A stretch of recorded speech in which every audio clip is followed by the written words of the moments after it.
interviewing Paul Tambolio, NASA class of 91, class president, and with some military service. So, when you're asked about your military service, what's the first thing that you say to people? I'm proud to have served.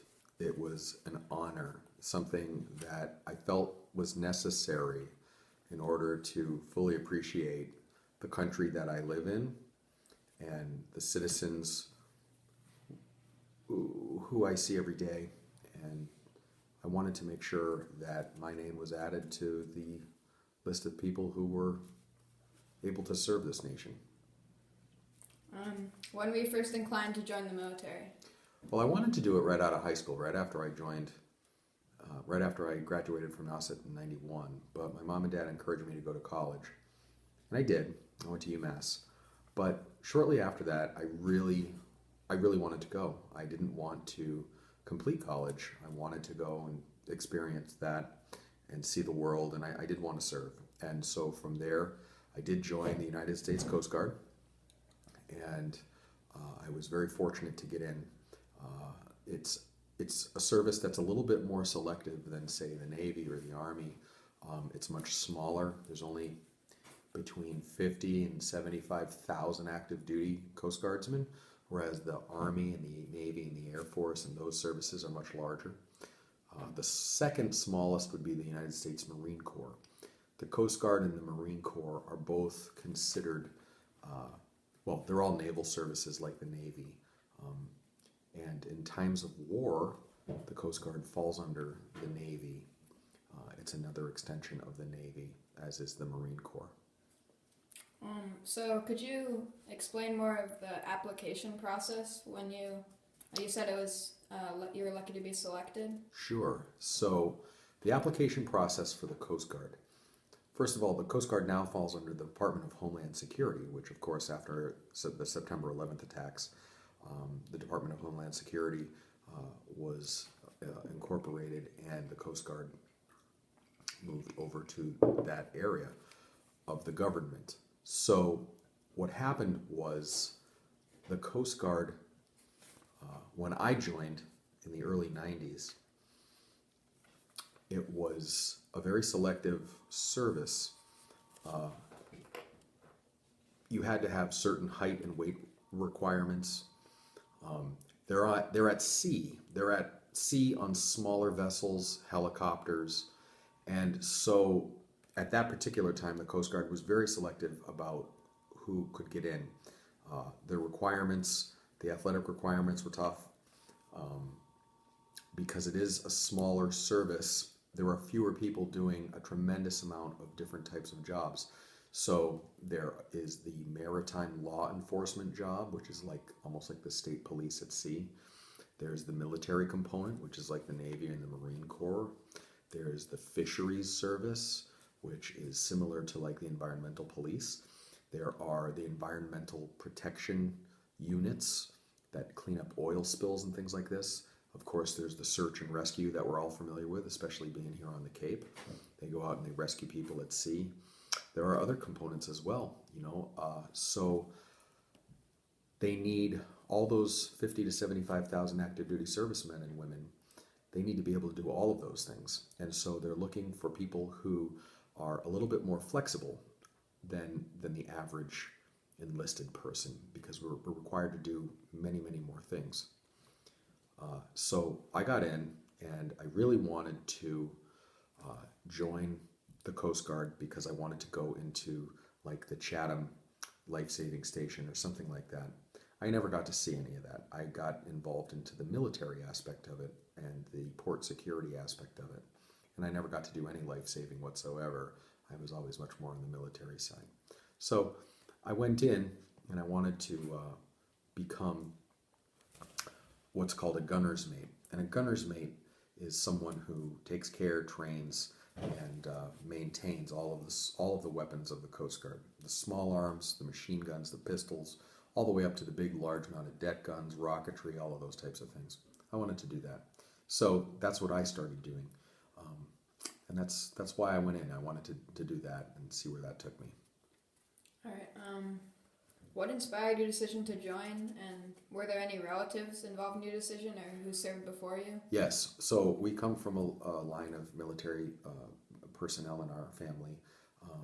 My grandfathers had served. One of my grandfathers on my father's side was in the Army Air Corps before it was known as the Air Force. My other grandfather was in the Navy in World War II. My uncles had served in the Coast Guard. My uncle Doug served in Vietnam in the Coast Guard, and he sort of urged me and encouraged me to maybe go that route.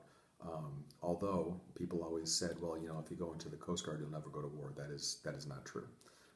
The Coast Guard has been involved in all the wars, doing many different types of things.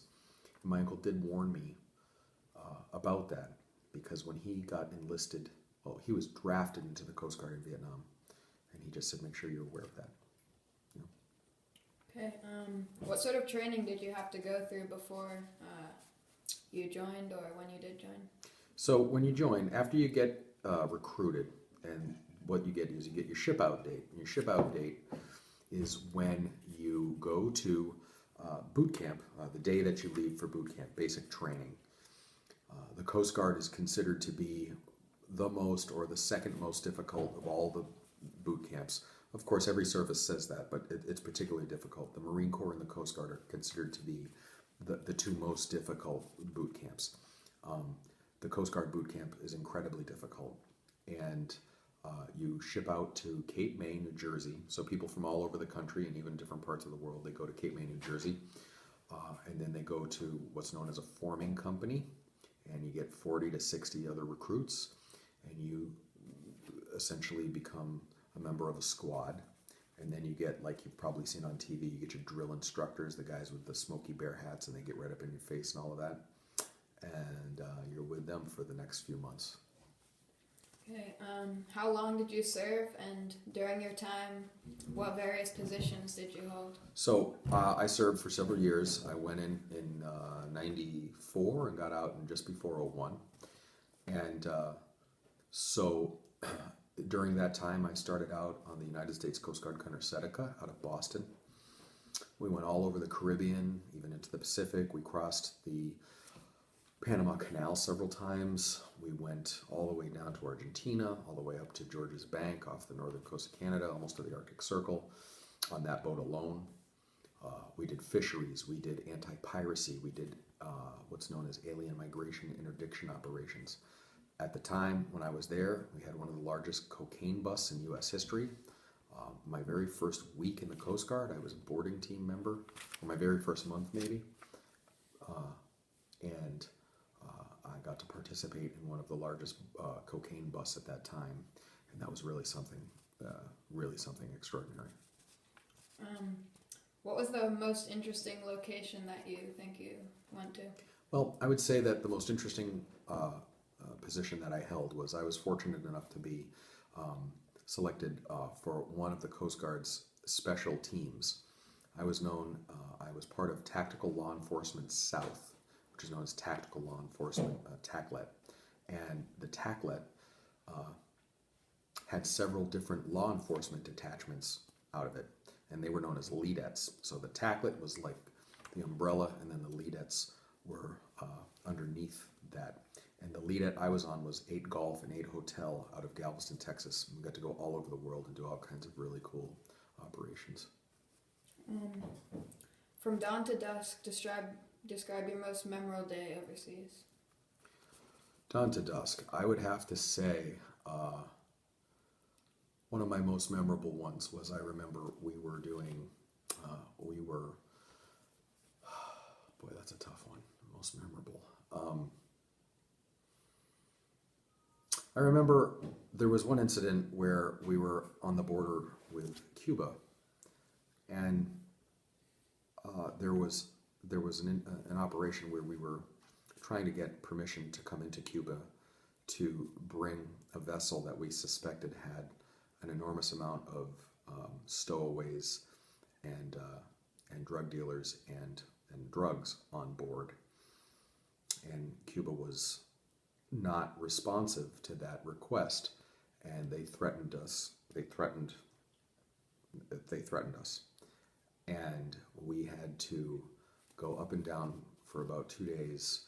There was a gunboat from Cuba, and there was us, and we would go back and forth in a circle. And I had to keep training my weapon, my 50 caliber weapon, on this poor kid, and he was training his weapon on us, meaning we were pointing it at each other for days and days and days and days. And I just remember thinking, that poor kid, I don't want to kill this kid, and I know he doesn't want to kill me, but here we are, that was one of the more interesting ones. It wasn't that it was so action-packed, it was just the unending staring at one another for a real long period of time, thinking to myself, if I get the order, how am I gonna shoot and kill this guy? And whereas if it were a little bit quicker, if it were more of a sudden thing, you wouldn't think twice about it. But having to stare at that guy and him staring at us, that was a really strange thing. And again, there are other things that were much more exciting, but that seems to be the most memorable for me. Okay. Was there ever a time when you regretted your decision to join? I'm sorry, could you repeat that? Was there ever a time when you regretted your decision? Regret it? Yes, absolutely. You regret the minute you get there. You think you regret it. It's tough. It's a hard life. It's not something that you should just wake up one day and say, hey, I think I'm going to go join the Coast Guard or the Marines or the Air Force or something, because, you have to really want to do it. And I think that, if you really want to, if it's something that you truly believe in, you'll survive it. If your heart isn't into it, or if you are not prepared mentally, physically is much easier than the mental aspect of it. And there are times when you're out there for 6, 7, 8, 9 months. You haven't been home. You haven't had a home-cooked meal. You haven't had any sort of American entertainment. You haven't said hello to your girlfriend or whoever. You've spent Christmas or some holiday away from all your friends and family. You can't get in touch with them. Yeah, you regret it. Throughout your time serving our nation, describe a time when you felt scared or threatened. There were several times. 2 times in particular. There was one thing I determined that I could not do, and that was they were looking for rescue swimmers. And those guys, I tip my hat to those guys. I don't know how they can do it. To qualify for rescue swimmer and some of those guys who go save the people, they plunk you out in the middle of the ocean, in the middle of nowhere, with a little tiny little knife strapped to your back and a snorkel and a flare, and they say, okay, go swim back to the boat, which is 2 miles away or something like that, in the middle of this sea. You can't see anything, you can't hear anything, and immediately you say, I'm in the vastness of the ocean by myself or with one trainer. I can't see anything. And that was the only time I immediately thought of the sharks. I immediately thought, I am shark bait. This is it. I've been in a lot of hairy situations out there. We had some really significant things going on, but that was one where I said, I can't do this job. I'm not doing this. Somebody else can do this. I'm not ready for that. The other time I was really scared was there was a time where we were doing a boarding, and they tried to scuttle the ship on us, which means that they didn't want to be caught. They were some really, really bad dudes, and they didn't want to get caught. And they decided that it would be better for them to try to sink the ship with us on it and have them try to escape than for them to be caught. And so they put some giant holes in the middle of the engine room, and it started filling up really quickly with water, really quickly. And a few of us were trapped down in the engine room, me being one of them. And that was a terrifying moment. I didn't think I was going to make it out of that one. But we did. We work together as a team. You help out, you help each other. And you say, man, am I really going to, is this how it ends for me right here in this filthy engine room? But it didn't. We were able to figure it out, but that was a pretty scary moment. If you were given the opportunity to serve again, would you, or what would you do differently? I would do it. I would do it again. there's an expression that says, you know, you can't buy these experiences. You can only earn them. And that's very true. There's no amount of money in the world that you can pay to get these experiences. You have to seek them and you have to earn them, you know, and they're tough. And the memories that I have, nobody can ever take away. And they're not all good by any stretch.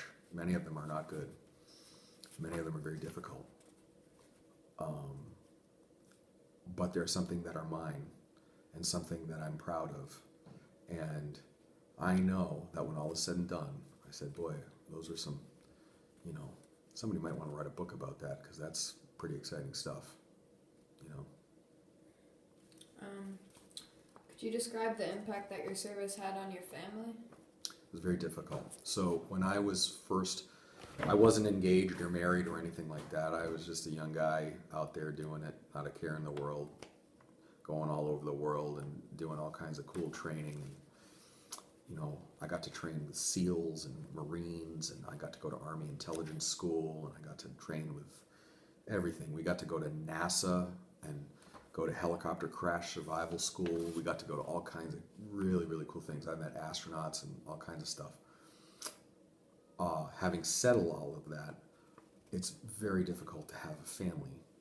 And when I did get engaged to my now wife, Shannon, the year that we got engaged, I gave her a ring on Christmas Day of 1998, and we got married on New Year's Day, 1999, so just a year and a week. I spent 2 days with her in that time. 2 days. I was always at sea. I was constantly at sea, going all over the world doing stuff, and she didn't want to even get married at the time. I had to basically beg her, please, no, it's okay, relax. But the first few years were really difficult, you know, and she almost didn't even want to stay married because she didn't realize how long I was going to be really away. And, you know, there's an old saying that said, you know, if you were supposed to have a girlfriend, they would have issued you one, you know, and that's kind of the truth, you know, that's the way it goes. How did it feel to return home and see your family? Oh my God, it was great. I remember, you know, I spent a lot of holidays away, and I got to actually spend one Christmas at home, and it took like an act of Zeus to get me home, because it was like, you know, I was literally halfway around the world, and somehow I got home just in time for Christmas. But I had to be back Christmas night at the airport, and I just had just a few hours with them. I mean, I didn't even have time to change out of my uniform. I was, you know, I mean, they got me home, and this guy, this taxi gave me a free ride home from the airport in Logan, all the way, you know, and then my uncle, who served in the Coast Guard, he brought me back to the airport, and I had maybe 6 or 7 hours at home. But I'll tell you what, I mean, that was like heaven, being home to see the family, you know, and I was very grateful for that. You know? Yeah. Hearing that, how strict were the regulations that you were under while you're in the Coast Guard? They're strict, you know. I mean, you know, this was really a time before smartphones and cell phones and all these things, iPads and stuff. We didn't have any of that, but even still now, you know, you can't. You have to remember that even at the time, the personal devices that they had at the time, you know, basic, you know, cell phones and stuff like that, computers that might be on board. You know, you can't just broadcast to the world where you are. All that stuff is classified, you know, and especially think about nowadays. You know, if you're part of a team or part of a unit, and you're out there, you know, doing something, you know, do you really want to tell everybody in the world where you are and what you're doing and how many people you are with and all that stuff? That stuff is all classified. So that you have to remember that when you join the military, any of the services, you know, they essentially, you know, more or less own you. You know, they're not going to mess around with that, and there are significant penalties for not doing that. And, you know, even things like shaving, uniform standards, all of those things. There's a reason behind all of those things. Like, you know, people say, well, why can't I have a mustache or a beard? Well, because if there's a gas attack and, you know, you have a beard, that mask isn't going to form a proper seal around your face. And so that gas is going to leak in and going to kill you. So there's always a method or a reason as to why these regulations are in place, and they're strictly enforced. And honestly, they should be. Because you don't want to die because you had a 5 o'clock shadow. I mean, what a stupid way to go. So you have to kind of just surrender your own personal needs and wants while you're serving, and you have to just conform to what they want. Did you or anyone around you ever break the rules? There are always a few people who break the rules. I was. Did I ever break the rules, or did anybody? I mean, sure, we broke the rules. I'm sure occasionally.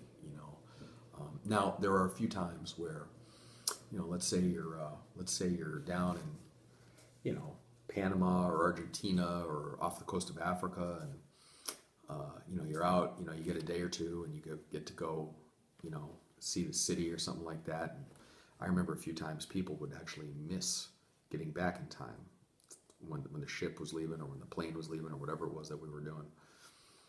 And that was not good. That was definitely not good, because you can't just go to the next job if you don't have everybody there, And so there was always a big, heavy price to pay for that. Now, sometimes there might be some really, really good excuse, but usually not. Usually those people got really, really hammered with a rule. Could you describe your incident or an incident with the pirates? So a lot of times there's piracy all over the world, and you watch these movies like Pirates of the Caribbean or something, and you say, well, that was a long time ago. Well, that particular type of pirate was a long time ago, but piracy is larger and more prominent than ever before. And you have to remember that piracy, they're not always just looking for pots of treasure or the pretty girl. Nowadays, pirates get paid enormous sums of money to move weapons, to move terrorists around, to move drugs, to move illegally money. Have you ever heard of human trafficking? Human trafficking is a huge thing. They sell women and children into, all kinds of horrible types of situations. They move. There are many people desperate to get into the United States. There are many people desperate to get out of the United States. There are many people who are desperate to bring weapons of mass destruction in. And before September 11th, 2001, I can tell you that was one of our biggest priorities was to try to make sure that nuclear weapons or nuclear components weren't smuggled into or out of the country. And that was one of our major things. Of course, drugs, you always hear about the drugs and all of that, but there are also, if you ever saw anything like that movie with Tom Hanks, there's a lot of that type of thing going on out there, off the coast of Africa, South America, China, the Caribbean, all over the place, Mexico. So that's a major thing that they do. The other one too is, of course, the illegal aliens trying to come into the country. And we're not talking about 5 or 10 of them. We're talking about thousands upon thousands upon thousands, and many of them are very, very, very bad people who are trying to, when you see Haitians or Colombians or a massive group of people, a lot of times other people will try to slip through the cracks with those people who wish to do us harm. And so that's why it's really important to try to make sure that they don't come in, or at least if they do, to make sure that there's no really bad people mixed in there. If a loved one, for instance, one of your sons, told you that they were considering joining the military, what would your reaction be? I would say, only if you want to. Don't do it because I think it's right for you. If you feel a calling to do it, if you feel that it's important for you, then do it. Don't do it because I think it would be cool. Don't do it because you feel like you owe it to your uncle or your grandfathers to do it. Do it because you think it's right for you. And if you do, try to pick the service that you think is best for you. There's 5 different armed services. So try to pick the one that you think you could do the most good in. Who were the most important comrades that served next to you, and are you still in touch with any of them? I am. So a lot of times you're only in touch with people very briefly, maybe for 1 or 2 months, or a mission, or sometimes it might be a completely different service that you happen to be working with another service. I do have a few close friends. I speak with very seldom with any of them. but we do have a few close friends, and when we do get together, we don't talk about it as much as you might think. We talk about other things, and maybe one or two little trips down memory lane, and then we kind of move on to other things. What were the biggest obstacles that you think you faced returning to daily life? That was really tough. So again, the Coast Guard is a very different type of service. Like I said, there are stations in the United States like Chatham that go out and rescue people. There's Coast Guard cutters that go out for weeks at a time or months at a time, and they come back. I was part of a law enforcement detachment that was gone quite a bit, and I was always with the Navy. I was always with the Marine Corps. I was always with other Coast Guardsmen, aviation units, different things like that. Different militaries from around the world. I was fortunate enough to go aboard.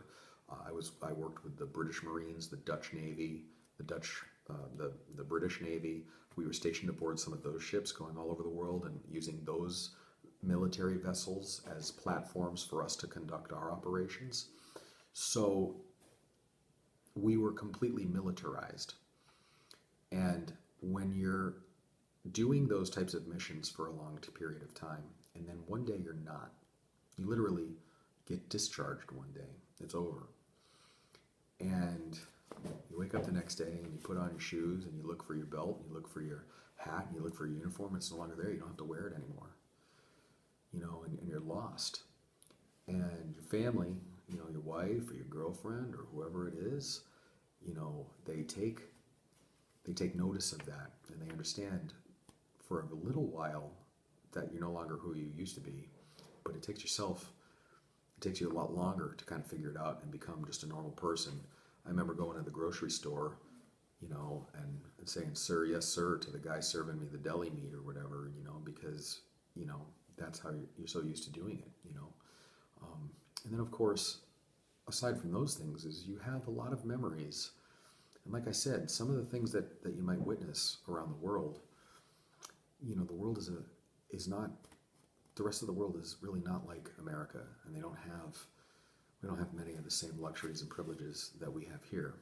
And so when you see people who are starving, people who are dead, people who are worse than dead, still living or living in some sort of hell, those images stay with you.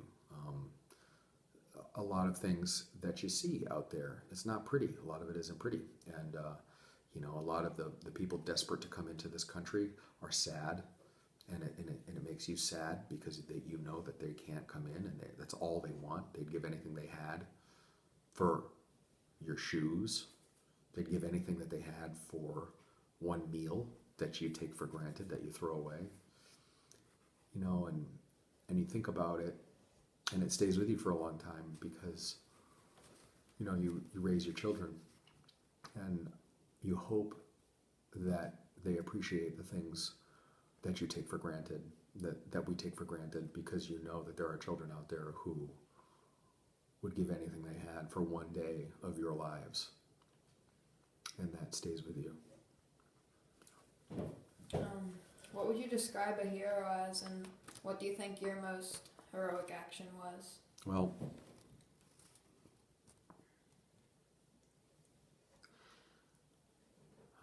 I don't know.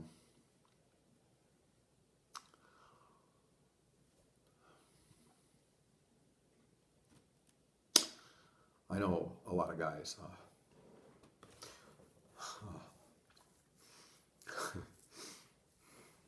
I know some guys.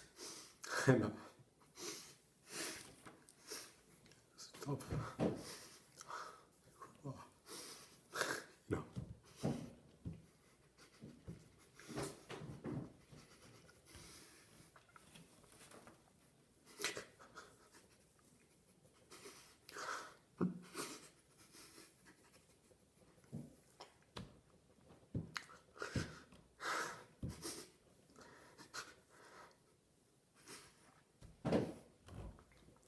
Sorry, guys. Yeah. They're out there. They're out there.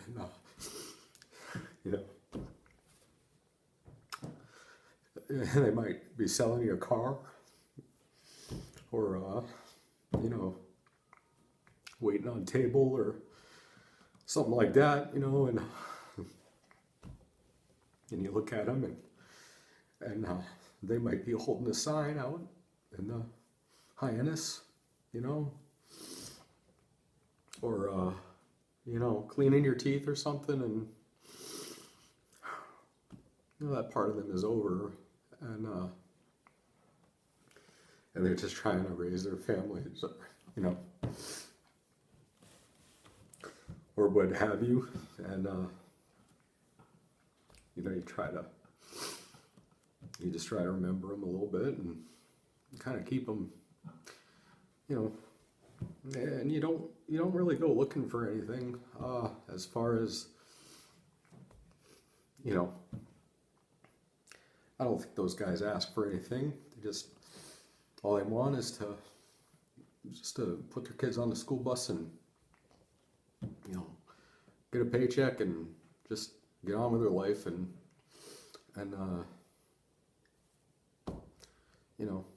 maybe once in a while have a burger and just kind of live their life, and I think most of the time, all those guys, you don't go looking for anything special, It's not some Hollywood movie or something, and you just wake up, you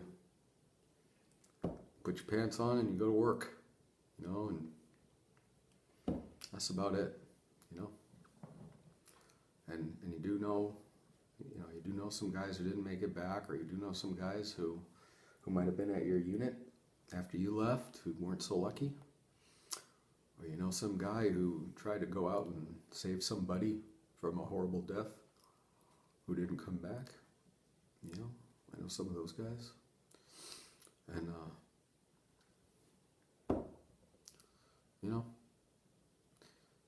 that's what happens. Thanks for giving us your time and sharing the story. You bet. I'm sorry I lost it there at the end. Yeah. It's okay. Yeah. Thanks, guys.